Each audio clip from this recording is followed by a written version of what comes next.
രാജ്യത്ത് സെൻസസ് നടപടികൾക്ക് തുടക്കം കുറിച്ച ശേഷമുള്ള 16ാമത് സെൻസസിന് കേന്ദ്ര ആഭ്യന്തര മന്ത്രാലയം വിജ്ഞാപനം ഇറക്കിയിരിക്കുകയാണ്. ഇതോടൊപ്പം ജാതി സെൻസസ് കൂടി നടക്കും. 93 വർഷങ്ങൾക്ക് ശേഷമാണ് രാജ്യത്ത് ജാതി സെൻസസ് നടപ്പിലാക്കുന്നത്. കൂടുതൽ വിശദാംശങ്ങൾ അറിയാം. Welcome to Vivek's views.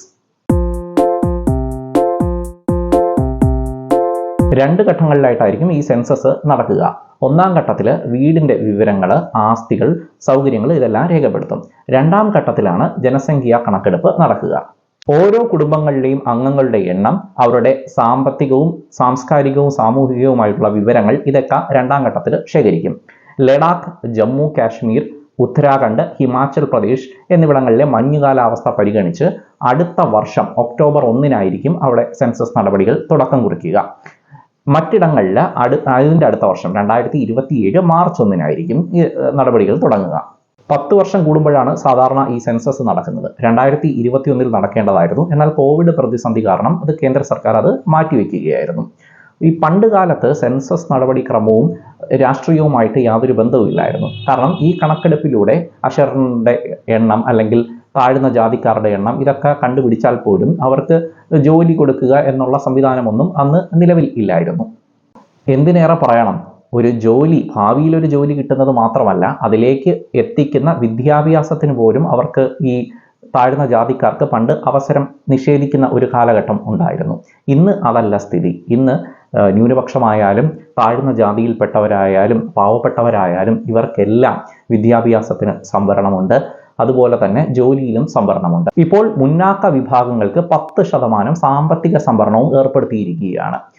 അതായത് പണ്ട് ഇതിനെ ശക്തമായിട്ട്, സംവരണത്തിനെ ശക്തമായിട്ട് എതിർത്തിരുന്നവരാണ് മുന്നാക്ക വിഭാഗങ്ങൾ. ഇന്ന് അവരും അതേ സംവരണത്തിൻ്റെ ഗുണഭോക്താക്കളായി മാറിയിരിക്കുകയാണ്. അതായത് ഒരു വിഭാഗവും ഈ സംവരണത്തെയോ അല്ലെങ്കിൽ ജാതി സെൻസസിനെയോ എതിർക്കേണ്ട ആവശ്യം ഇല്ല എന്നാണ് അതിൽ നിന്ന് മനസ്സിലാക്കാവുന്നത്. ജാതി സെൻസസ് നടത്തിക്കഴിഞ്ഞാൽ ഇവിടെ ജാതിപരമായിട്ട് മനുഷ്യരെ വേർതിരിക്കുന്ന ഒരു ഏർപ്പാടാണ് എന്നൊക്കെ പലരും പറയുന്നുണ്ട്. അതിവിടുത്തെ രാഷ്ട്രീയക്കാർ ചെയ്തുകൊണ്ടിരിക്കുന്ന ഒരു സംഗതിയാണ്. അവർ ജാതി നോക്കിയാണ് ഓരോ സ്ഥലത്തും സ്ഥാനാർത്ഥിയെ വരെ നിശ്ചയിക്കുന്നത്. ഇവിടെ ഈഴവ മാട്രിമോണി, നായർ മാട്രിമോണി ഇതെല്ലാം ഉള്ള ഒരു സ്ഥലത്ത് ജാതി സെൻസസ് നടത്തിയാൽ എന്തോ സംഭവിച്ചു പോകുന്നു എന്ന് പറയുന്നത് എന്തൊരു മണ്ടൻ ആശയമാണ്. പക്ഷേ ഇങ്ങനെയൊക്കെ തന്നെയാണെങ്കിലും ഇവിടെ ഒരു അത്യാഹിതം സംഭവിച്ചു കഴിഞ്ഞാൽ, ഇപ്പോൾ ഒരു യുദ്ധം വന്നാലോ പ്രകൃതിക്ഷോഭമൊക്കെ വന്നാലോ, നമ്മൾ ജാതി മത കക്ഷി രാഷ്ട്രീയ ഭേദമന്യേ നമ്മളെല്ലാവരും ഒരുമിച്ച് നിൽക്കുന്ന ഒരു കാഴ്ചയാണ് കാണാൻ സാധിക്കുന്നത്. ഇപ്പം കഴിഞ്ഞ പഹൽഗാം ഭീകരാക്രമണം നടന്നപ്പോഴത്തേക്ക് എന്താണ് അവിടെ നടന്നത്? മതം ചോദിച്ച് ആളുകളെ കൊല്ലുന്ന ഒരു ഏർപ്പാടാണ്. അപ്പോൾ അത് നോക്കിയത് ഇസ്ലാം അല്ലെങ്കിൽ കൊല്ലുക എന്നുള്ളതാണ്. അപ്പോൾ അങ്ങനെ ചെയ്യുമ്പോഴത്തേക്ക് നമ്മൾ ഇവിടുത്തെ മുസ്ലിങ്ങൾക്ക് ഇവിടെ ഉള്ള മറ്റ് ഭൂരിപക്ഷം ആളുകൾ എതിരാകും എന്നുള്ളൊരു ചിന്തയായിരിക്കാം അവരെ അതിന് പ്രേരിപ്പിച്ചിട്ടുണ്ടാകുക. പക്ഷെ ആ കാര്യത്തിൽ നമ്മൾ വിജയിച്ചു. ഇവിടെ ഒരൊറ്റ മുസ്ലിമിനെ പോലും നമ്മൾ ആരും ഒറ്റപ്പെടുത്തിയില്ല എന്ന് മാത്രമല്ല, മിക്ക മുസ്ലിം സംഘടനകളും അല്ലെങ്കിൽ ഭൂരിപക്ഷം മുസ്ലിം സംഘടനകളും ഭീകരവാദത്തെ തള്ളിപ്പറയുന്ന അവസ്ഥ ഉണ്ടാവുകയും ചെയ്തു. അത് നമ്മൾ ഇന്ത്യക്കാർക്ക് വളരെയേറെ അഭിമാനിക്കാൻ കഴിയുന്ന ഒരു കാര്യമാണ്. പിന്നെ ഈ ന്യൂനപക്ഷങ്ങളായാലും ദളിത് വിഭാഗങ്ങളായാലും ഇവരുടെ എല്ലാം കണക്കെടുപ്പ് ഈ 10 വർഷം കൂടുമ്പോൾ ഉള്ള സെൻസസിൽ ഓൾറെഡി നടക്കുന്നുണ്ട്. അതുകൊണ്ട് തന്നെ അവരുടെ ഡേറ്റ കൃത്യമാണ്. ഈഴവർ ഉൾപ്പെടെയുള്ള മറ്റ് പിന്നാക്ക വിഭാഗക്കാരുടെ അവസ്ഥ അങ്ങനെയല്ല. അവരുടെ യാതൊരു കണക്കും നിലവിൽ കയ്യിലില്ല. ഇപ്പോൾ ഏതെങ്കിലും ഒരു കോടതി അവരുടെ കണക്കൊന്ന് ചോദിച്ചു കഴിഞ്ഞാൽ നമുക്ക് 93 വർഷം മുമ്പുള്ള കണക്ക് മാത്രമേ കയ്യിലുള്ളൂ. അതിൽ നിന്ന് എത്രത്തോളം വ്യത്യാസമുണ്ടായിരിക്കും ഇപ്പോഴത്തെ കണക്ക്. ജാതി സെൻസസ് ഒക്കെ ഇവരുടെയൊക്കെ കണക്കിൽ ഒരു കൃത്യമായ അടിസ്ഥാന രേഖയായി മാറുമെന്ന് നമുക്ക് പ്രതീക്ഷിക്കാം. പിന്നെ ഈ ജാതി സെൻസസിനെതിരെ പലരും പ്രമേയം പാസ്സാക്കുകയും പലരും അതിനെതിരെ രംഗത്ത് വന്നിരിക്കുകയാണ്. അവരുടെ ട്രാപ്പിൽ ഈ പിന്നാക്ക വിഭാഗങ്ങൾ വീഴാൻ വലിയൊരു ചാൻസ് ഉണ്ട്. കാരണം ഈ പിന്നാക്ക വിഭാഗങ്ങളെ നമ്മൾ നിരീക്ഷിച്ച് നോക്കിയാൽ അറിയാം, പലരും ഒരു ടൂളാണ്. അവർ പണ്ട് കാലത്തെ സവർണ ഹിന്ദുക്കളെ പോലെയാണ് ഇപ്പോൾ പല പിന്നാക്ക വിഭാഗക്കാരും പെരുമാറുന്നത് തന്നെ. അവർ വലിയ ഹിന്ദുക്കളാണ് എന്നുള്ളൊരു ധാരണയിലാണ്.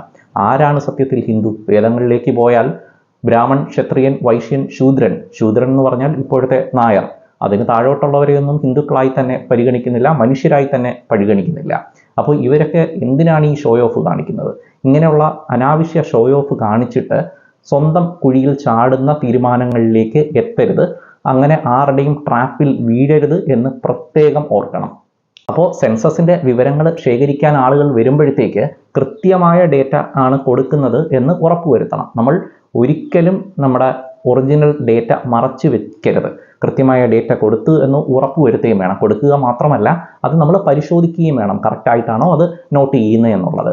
പിന്നെ അത് പരിശോധിച്ച ശേഷം സെർവറിലേക്ക് പോകുമ്പോൾ, ഡിജിറ്റൽ സർവേ ആണല്ലോ, അത് പരിശോധിക്കാനുള്ള അവസരം ഓരോരുത്തർക്കും സർക്കാർ കൊടുക്കണം. അവരുടെ ഡേറ്റ കൃത്യമായിട്ടാണോ രേഖപ്പെടുത്തിയിരിക്കുന്നത് എന്നുള്ളത്. കാരണം ജാതി സെൻസസ് അട്ടിമറിക്കപ്പെടാതിരിക്കണമെങ്കിൽ ഇങ്ങനെയുള്ള ഒരുപാട് പ്രതിരോധ സംവിധാനങ്ങൾ ഏർപ്പെടുത്തിയേ മതിയാകൂ.